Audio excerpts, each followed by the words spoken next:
ভারতের সাথে পাকিস্তানের এখন যে সম্পর্ক এবং বাংলাদেশের সাথে পাকিস্তানের বর্তমান অন্তর্বর্তী সরকারের সম্পর্ক ঘনিষ্ঠ হয়েছে। আ এবং এই পুরনো সম্পর্কগুলো রিপেয়ার করার চেষ্টা করছে বর্তমান অন্তর্বর্তী সরকার বাংলাদেশে। এক্ষেত্রে ভারতের দৃষ্টিভঙ্গি কি? জুলাই বঙ্গবন্ধু স্ট্যাচু ভাঙলে পরেও বুঝতে পারে না, ৩২ নম্বর ধানমন্ডি ভাঙলে পরেও বুঝতে পারে না। ইতিহাস থেকে যাচ্ছে। এবং মনে রাখবেন, ওরা যে চোখে আপনাদের দেখতো ৭১-এ, আজকেও সেই চোখেই দেখে।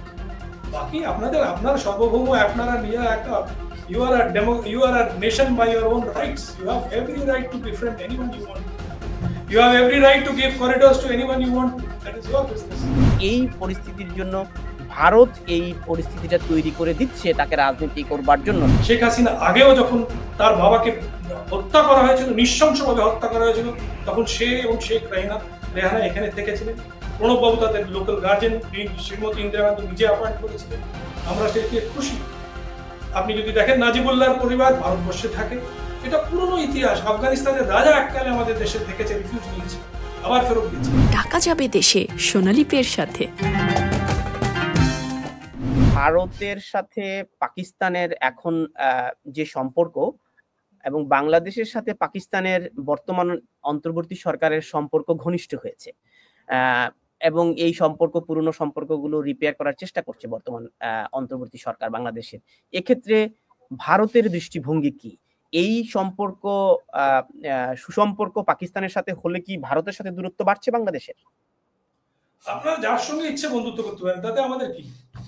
শুধু আমাদের একটু বিস্মিত হয়েছে যে দেশের এতগুলো মিলিয়নস অফ পিপলকে খুন করলো একটা ফৌজ, যে দেশের এতগুলো নারীকে রেপ করলো একটা ফৌজ, একবারও ক্ষমা চাইল না। তাদের সঙ্গে আপনারা মিত্রতার হাত বাড়াচ্ছেন, সেটা আমাদের জন্য একটা বিস্ময়কর ব্যাপার। ইতিহাস কেউ মুছে ফেলতে পারে না। এখন জুলাই স্ট্যাচু ভাঙলে পরেও বুঝতে পারে না, ৩২ নম্বর ধানমন্ডি ভাঙলে পরেও বুঝতে পারে না। ইতিহাস থেকে যায়। এবং মনে রাখবেন, ওরা যে চোখে আপনাদের দেখতো ৭১-এ, আজকেও সেই চোখেই দেখে।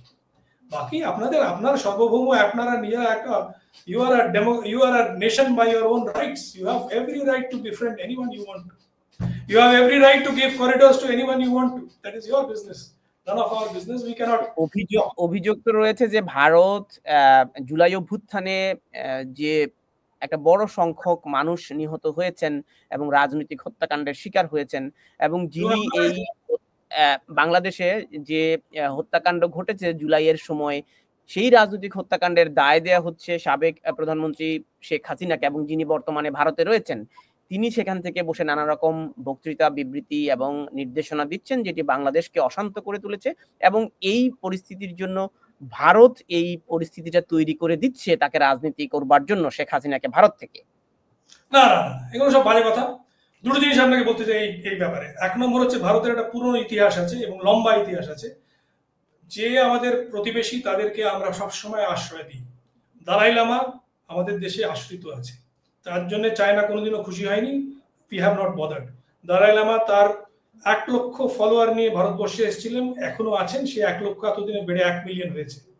তাদের একটা নিজস্ব শহর আছে ম্যাকলয়েডগঞ্জ, সেখানে তাদের গভর্নমেন্ট ইন এক্সাইল থাকে। আমাদের কোনো প্রবলেম নেই তা দিয়ে। অং সান সুচির মা আমাদের এখানে রিফিউজ নিয়েছিলেন। অং সান সুচি নিজে আমাদের দেশে অনেকদিন থেকেছেন। শেখ হাসিনা আগেও যখন তার বাবাকে হত্যা করা হয়েছিল, নৃশংসভাবে হত্যা করা হয়েছিল, তখন সে এবং শেখ রেহানা এখানে থেকেছিলেন। প্রণববাবু তাদের লোকাল গার্জেন শ্রীমতী ইন্দিরা গান্ধী নিজে অ্যাপয়েন্ট করেছিলেন। আমরা সেটিতে খুশি। আপনি যদি দেখেন, নাজিবুল্লাহর পরিবার ভারতবর্ষে থাকে। এটা পুরনো ইতিহাস। আফগানিস্তানের রাজা এককালে আমাদের দেশে থেকেছে, রিফিউজ নিয়েছে, আবার ফেরত গেছে। নেপালের কৈরালা ফ্যামিলি আমাদের এখানে থেকেছে, আবার গেছে, প্রধানমন্ত্রী হয়েছে জিপি কৈরালা। নেপালের রাজা আমাদের দেশে রিফিউজ নিয়েছে, নেপালের রানারা আমাদের রিফিউজ নিয়েছে, আবার ফেরত গেছে। এটা পুরনো ইতিহাস। এটা আমাদের কর্তব্য, এটা আমাদের দায়িত্ব। আমরা সবসময় এটা পালন করব। শেখ হাসিনা আমাদের বন্ধু। কে মেরেছে, কাকে মেরেছে আমরা জানি না, প্রথমত। দ্বিতীয় নম্বর, সত্যি মেরেছে কিনা সেটাও জানি না, কারণ আপনাদের ওখানে কোনো আইন শৃঙ্খলা এই মুহূর্তে নেই। আপনাদের জাজেদের, আপনাদের দেশে যেভাবে জাজগুলোকে সরানো হয়েছে, হাইকোর্টের, সুপ্রিম কোর্টের জাজকে টেনে নামানো হয়েছে এবং যাকে তাকে অ্যাপয়েন্ট করা হয়েছে অ্যাজ জাজ। It is funny. আজকের দিনে যে কোনো লোককে ওরা অভিযুক্ত করে দিচ্ছে খুনের মামলায়। আপনার ১৫০ খানা সাংবাদিক বন্ধু আজকে জেলে রয়েছে বাংলাদেশের, তাদের খুনের মামলায় জেলে রয়েছে। আপনি বলুন, শ্যামল দত্ত, বাবু ভাই এরা কি খুন করেছে? খুন করেনি, এদের খুনের মামলায় ঢাকানো হয়ে রেখে দেওয়া হয়েছে। একজন সাধুকে প্রথমে বললো ট্রিজনের দায়ে যখন সেরে গেল তখন বললো খুনের মামলা করে জেলে রাখা হয়েছে। What kind of law is this? What will she face? প্রথমত। দ্বিতীয়ত, আপনার দেশে যারা অ্যাডভাইজার আজকে মন্ত্রীর পদ হোল্ড করছেন, তারা কি কি বলেছে সেগুলো আপনি দেখছেন না? ভারতের সঙ্গে তো ভারতবর্ষ একবারও কোনোদিন বাংলাদেশের বিরুদ্ধে একটা কথা বলেনি। ভারতের কোনো আমলা, কোনো মন্ত্রী, আপনার দেশের আজকে চিফ অ্যাডভাইজার, সে চিফ অ্যাডভাইজার এবার আগে আপনার দেশে বাংলাদেশের দূতাবাস ভেঙে ফেলেছে। দূতাবাস আপনারা জ্বালিয়েছে, দূতাবাস জ্বালিয়ে দিয়েছে। আপনার সীমান্তে আমাদের মানুষ গেলে আপনি গুলি করে তার কাটার উপরে ঝুলিয়ে রাখেন। একটা দুটোর সময় কেন আমাদের সীমান্তর তার কাটা আমাদের 150 মিটার ভিতরে, সে 150 মিটার হেঁটে ফেলানির ছবিটা যখন আপনি দেখেছেন,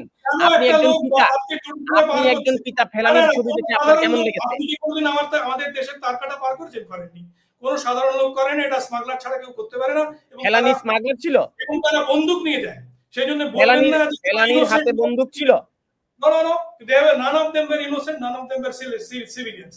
একটা বর্ডার পার করতে গেলে দুঃখ প্রকাশ করুন ফেলানিকে সেভাবে মেরে। একটা জিনিস বলুন, ফেলানির কাছে পাসপোর্ট ভিসা ছাড়া সে এসেছিল কেন এসেছিল? কোন বেসামরিক নাগরিক যদি আর্ম থাকে তাকে আপনি মারতে পারবেন না। ভারতের যে বর্ডার যেটাকে আপনি বলছেন সেটা বর্ডার না, সেটা হচ্ছে আমাদের ফেন্সিং। বর্ডার অ্যাকচুয়ালি তার থেকে 150 মিটার দূরে।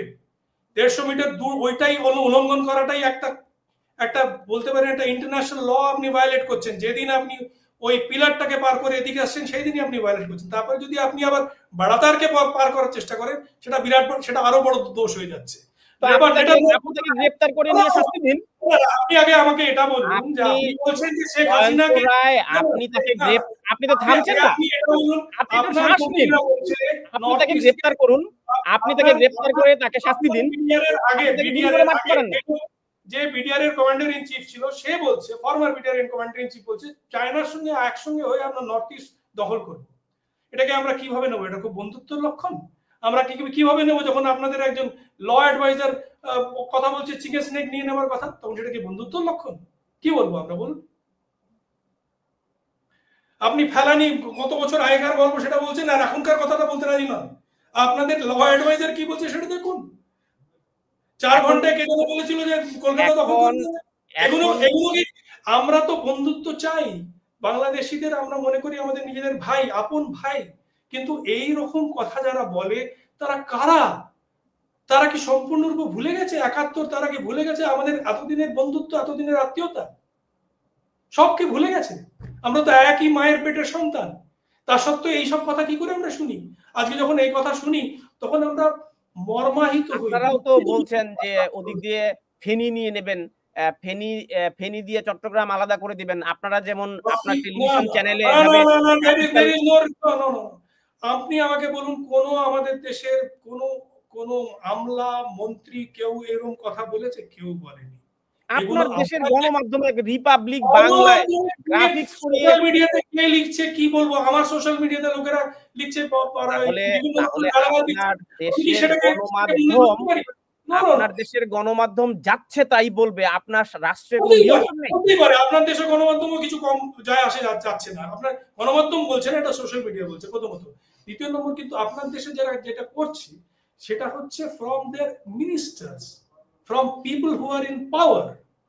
They have to be careful.